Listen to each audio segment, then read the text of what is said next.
o'zidan 4 yosh katta bir bola bilan gaplashib yurardi.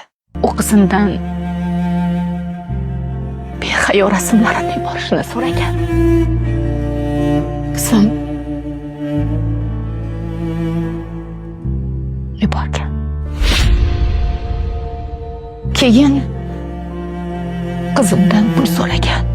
Yuqoridagi holat kabi, agarda siz kimningdir 18+ video yoki rasmlarini yoki boshqa sir saqlanishi lozim bo'lgan ma'lumotlarni oshkor qilmaslik evaziga undan pul talab qilsangiz, Jinoyat kodeksining 165-moddasiga asosan 3 yildan 5 yilgacha qamanishingiz mumkin.